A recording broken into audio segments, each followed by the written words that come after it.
سورہ الکہف اعوذ باللہ من الشیطان الرجیم بسم اللہ الرحمن الرحیم۔ اللہ نہایت رحمت والے بے حد رحم فرمانے والے کے نام سے۔ سب تعریفیں اللہ کے لیے ہیں جس نے اپنے عبد مقدس پر کتاب نازل فرمائی اور اس میں کوئی کجی نہ رکھی، سیدھی کتاب، تاکہ وہ عبد مقدس اللہ کے سخت عذاب سے ڈرائیں اور ایمان والوں کو جو نیک کام کرتے ہیں خوشخبری سنائیں کہ ان کے لیے بہترین اجر ہے جس میں وہ ہمیشہ رہیں گے، اور ان لوگوں کو ڈرائیں جو کہتے ہیں کہ اللہ نے اپنے لیے کوئی اولاد بنا لی ہے۔ اس بارے میں ان کے پاس کوئی علم موجود نہیں اور نہ ان کے باپ دادا کے پاس۔ بہت بڑی بات ہے جو ان کے منہ سے نکل رہی ہے، وہ نہیں کہہ رہے ہیں مگر محض جھوٹ۔ تو کہیں فرتے غم سے ان کے پیچھے آپ اپنی جان دے بیٹھیں گے اگر وہ اس قرآن پر ایمان نہ لائیں۔ بے شک جو کچھ زمین پر ہے ہم نے اسے زمین کے لیے زینت بنایا تاکہ ہم انہیں آزمائیں کہ ان میں سے کون سب سے بہتر کام کرنے والا ہے، اور بے شک زمین پر جو کچھ ہے ہم اسے فنا کر کے ضرور چٹیل میدان کرنے والے ہیں۔ کیا آپ نے سمجھا کہ غار والے اور کتبے والے ہماری نشانیوں میں سے ایک عجیب نشانی تھے؟ جب ان نوجوانوں نے پناہ لی غار میں تو کہا، اے ہمارے رب، ہمیں اپنی طرف سے رحمت عطا فرما اور ہمارے کام میں ہمارے لیے کامیابی کے اسباب مہیا فرما دے۔ پھر ہم نے انہیں غار میں گنتی کے کئی سال گہری نیند سلا دیا۔ پھر ہم نے انہیں اٹھایا تاکہ ہم ظاہر کر دیں کہ اختلاف کرنے والی دو جماعتوں میں سے ان کے غار میں ٹھہرنے کی مدت کس نے زیادہ یاد رکھی۔ ہم ان کا قصہ آپ پر حق کے ساتھ بیان فرماتے ہیں۔ بے شک وہ کچھ جوان تھے جو اپنے رب پر ایمان لائے اور ہم نے ان کے لیے ہدایت کو زیادہ کیا، اور ہم نے ان کے دلوں کو قوت پہنچائی۔ جب وہ بادشاہ کے سامنے کھڑے ہوئے تو انہوں نے بے خوف ہو کر کہا، ہمارا رب وہی ہے جو آسمانوں اور زمینوں کا رب ہے، ہم اس کے سوا کسی معبود کو ہرگز نہ پوجیں گے۔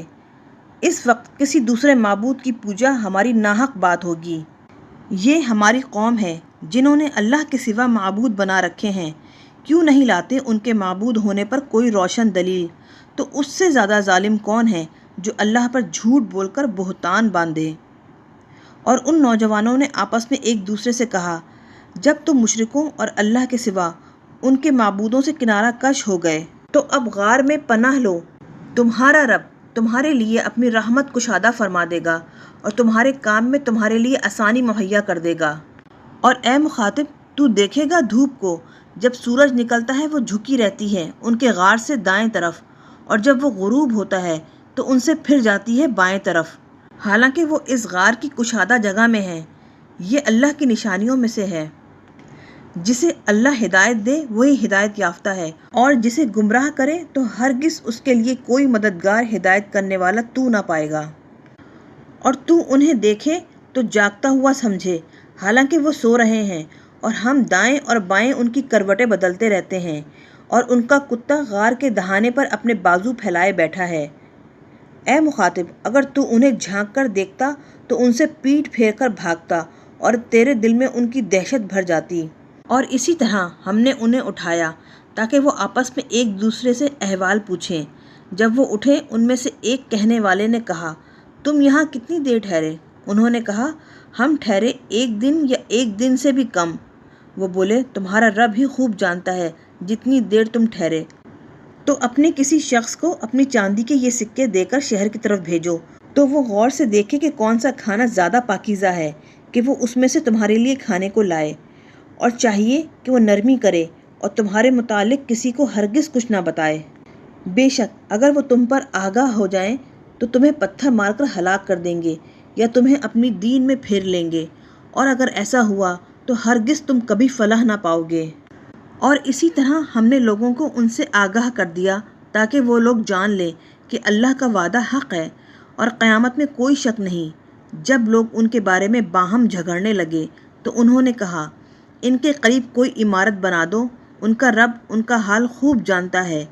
ان لوگوں نے کہا، جو اپنے کام پر غالب رہے، قسم ہے ہم ان کے پاس ضرور مسجد بنائیں گے۔ ان قریب لوگ کہیں گے، وہ 3 ہیں، چوتھا ان کا کتا ہے،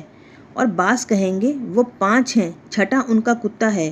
یہ سب نشانہ دیکھے بغیر پتھر مارنا اور بلا تحقیق بات کہنا ہے۔ اور کچھ لوگ کہیں گے وہ 7 ہیں اور 8واں ان کا کتا ہے۔ فرما دیجئے میرا رب ان کی گنتی خوب جانتا ہے، ان کو نہیں جانتے مگر تھوڑے لوگ، تو ان کے بارے میں بحث نہ کرو مگر سرسری بحث، اور ان کے متعلق اہل کتاب میں سے کسی سے دریافت نہ کرو، اور کسی چیز کے متعلق آپ ہرگز نہ کہنا کہ میں کل یہ کام کرنے والا ہوں، مگر یہ کہ اللہ چاہے، اور جب آپ بھول جائیں تو یاد آتے ہی اپنے رب کا ذکر کیجیے اور یوں کہیے کہ قریب ہے میرا رب کہ مجھے اس سے قریب تر ہدایت کا راستہ دکھائے۔ اور وہ اپنے غار میں 300 برس ٹھہرے رہے اور انہوں نے 9 برس اس پر زیادہ کیے۔ حقیقت یہی ہے، اس پر بھی کوئی نہ مانے تو فرما دیجئے اللہ خوب جانتا ہے وہ جتنا ٹھہرے، اسی کے لیے ہیں آسمانوں اور زمینوں کے سب غیب، وہ کیا عجیب دیکھنے والا اور کیا ہی عجیب سننے والا ہے، اس کے سوا ان کا کوئی مددگار نہیں اور وہ اپنے حکم میں کسی کو شریک نہیں کرتا۔ اور تلاوت کیجئے جو آپ کے رب کی کتاب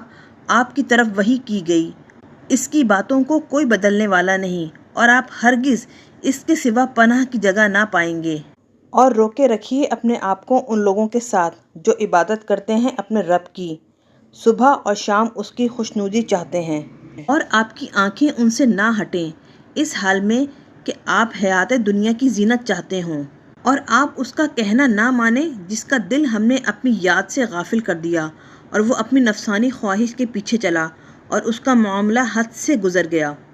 اور فرما دیجئے کہ حق تمہارے رب کی طرف سے ہے، تو جو چاہے ایمان لائے اور جو چاہے کفر کرے، بے شک ہم نے ظالموں کے لیے ایسی آگ تیار کی ہے جس کے شعلوں کی 4 دیواری ہر طرف سے انہیں گھیر لے گی، اور اگر پیاس کی وجہ سے وہ فریاد کریں تو ان کی فریاد رسی اس پانی سے ہوگی جو پگھلائے ہوئے تانبے کی طرح ہوگا، ان کے منہ بھون دے گا۔ کیا ہی برا پینا ہے، اور دوزخ کیا ہی بدترین آرام گاہ ہے۔ بے شک وہ لوگ جو ایمان لائے اور انہوں نے نیک کام کیے، یقیناً ہم نہیں ضائع کریں گے اجر ان لوگوں کا جن کے کام اچھے ہوں۔ ان کے لیے ہمیشہ رہنے کے باغ ہیں جن کے نیچے نہریں جاری ہیں، انہیں وہاں سونے کے کنگن پہنائے جائیں گے اور وہ ریشم کے باریک اور موٹے سبز کپڑے پہنیں گے، وہاں عزت کی مسندوں پر تکیہ لگائے ہوں گے، کیا ہی اچھا ثواب ہے، اور جنت کیا ہی اچھی آرام کی جگہ ہے۔ اور انہیں 2 مردوں کا حال سنائیے کہ ان میں سے ایک کو ہم نے انگوروں کے 2 باغ عطا فرمائے اور ان کے چاروں طرف کھجوروں کی باڑ سے ہم نے انہیں ڈھانپ دیا، اور ان دونوں میں سے ہر ایک کے درمیان ہم نے کھیتی رکھی، دونوں باغ خوب پھل لائے اور ان کے پھلنے میں کچھ کمی نہ ہوئی، اور ہم نے ان میں سے ہر ایک کے درمیان نہر جاری کی، اور اس کے پاس اور بھی بکثرت پھل تھے۔ تو وہ اپنے ساتھی سے بحث کرتے ہوئے بولا کہ میں تجھ سے مال میں بہت زیادہ ہوں اور آدمیوں کا بھی بہت زور رکھتا ہوں، اور اپنے رب کے سامنے تکبر کے ساتھ اپنی جان پر ظلم کرتا ہوا اپنے باغ میں داخل ہوا، کہنے لگا مجھے گمان نہیں کہ یہ باغ کبھی تباہ ہو، اور یہ میں گمان نہیں کرتا کہ قیامت کبھی قائم ہو، اور اگر میں اپنے رب کی طرف لوٹایا بھی گیا تو بے شک اس باغ سے بہتر پلٹنے کی جگہ پاؤں گا۔ اس کے ساتھی نے اس کی بحث کا جواب دیتے ہوئے اس سے کہا کہ کیا تو اس رب کے ساتھ کفر کرتا ہے جس نے تجھے مٹی سے بنایا، پھر نطفے سے، پھر تیرے اعضاء کو درست کر کے تجھے مرد بنایا؟ لیکن میں تو یہی کہتا ہوں کہ وہی اللہ میرا رب ہے، اور میں اپنے رب کے ساتھ کسی کو شریک نہیں ٹھہراتا۔ اور ایسا کیوں نہ ہوا کہ جب تو اپنے باغ میں داخل ہوا تھا تو کہا ہوتا جو اللہ چاہے، کسی کو کچھ طاقت نہیں مگر اللہ کی مدد سے، اگر تو مجھے مال اور اولاد میں اپنے سے کم دیکھتا ہے تو دور نہیں کہ میرا رب مجھے تیرے باغ سے بہتر عطا فرما دے اور تیرے باغ پر آسمان سے آگ بھیج دے تو وہ پاؤں پھسلانے والا چٹیل میدان ہو جائے، یا اس کا پانی زمین کی گہرائی میں غائب ہو جائے، پھر تو اسے ہرگز تلاش نہ کر سکے گا۔ اور اس کے تکبر کے باعث اس کے پھل گھیر لیے گئے تو وہ حسرت و یاس کی حالت میں اپنے ہاتھ ملتا رہ گیا اس مال کے ضائع ہونے پر جو اس نے باغ میں خرچ کیا تھا، اور انجام یہ ہوا کہ وہ باغ اپنی چھپریوں پر گر پڑا اور کہنے لگا اے کاش میں نے اپنے رب کے ساتھ کسی کو شریک نہ کیا ہوتا، اور اس کے پاس کوئی گروہ نہ تھا جو اللہ کے مقابل اس کی مدد کرتا اور وہ بدلہ لینے کے قابل نہ تھا۔ یہاں لوگوں کو معلوم ہوتا ہے کہ اختیار سچے اللہ کا ہے، اسی کا ثواب سب سے اچھا اور اسی کے پاس بہترین انجام ہے۔ اور انہیں دنیاوی زندگی کی مثال سنا دیجیے، جیسے پانی ہم نے اسے آسمان سے اتارا تو اس کے باعث زمین کا سبزہ بہت گھنا ہو کر نکلا، پھر سوکھی گھاس ہو گیا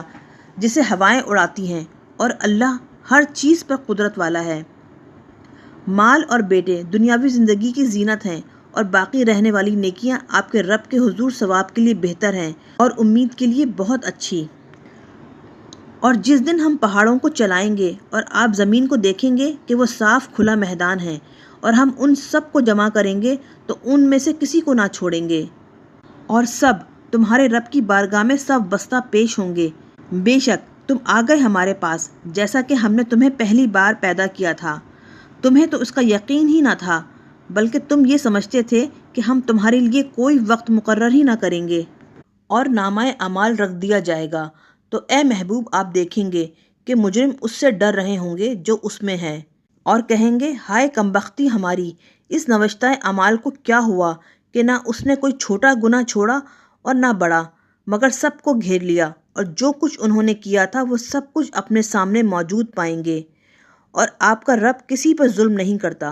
اور یاد کیجئے جب ہم نے فرشتوں سے کہا آدم کو سجدہ کرو تو سب نے سجدہ کیا سوائے ابلیس کے، وہ جنوں میں سے تھا، تو اس نے اپنے رب کے حکم سے سرکشی کی۔ تو اے لوگوں، کیا تم میرے سوا اس کو اور اس کی اولاد کو دوست بناتے ہو، حالانکہ وہ تمہارے دشمن ہیں؟ کیا ہی برا بدل ہے ظالموں کے لیے جو انہوں نے پسند کیا۔ میں نے انہیں اپنے سامنے حاضر نہیں کیا تھا آسمانوں اور زمینوں کے پیدا کرتے وقت، اور نہ ان کی جانوں کے پیدا کرتے وقت، اور گمراہ کرنے والوں کو میں اپنا مددگار بنانے والا نہیں۔ اور جس دن فرمائے گا کہ انہیں پکارو جنہیں تم میرا شریک سمجھتے تھے، تو وہ انہیں پکاریں گے، پس وہ انہیں کچھ جواب نہ دیں گے، اور ہم ان کے درمیان ہلاکت کی ایک جگہ بنا دیں گے۔ اور مجرم جہنم کی آگ دیکھ کر یقین کریں گے کہ بے شک وہ اس میں گرنے والے ہیں، اور وہ اس سے بچنے کی جگہ نہ پائیں گے۔ اور بے شک ہم نے اس قرآن میں لوگوں کے لیے ہر قسم کی مثال بار بار بیان فرمائی، اور انسان ہر چیز سے زیادہ جھگڑالو ہے۔ اور کس چیز نے لوگوں کو روکا کہ وہ ایمان لاتے جب ان کے پاس ہدایت آ گئی اور اپنے رب سے بخشش مانگتے، اس کے سوا کہ وہ منتظر ہیں کہ پہلے لوگوں کا دستور ان کے پاس آئے یا سامنے سے ان پر عذاب آ جائے۔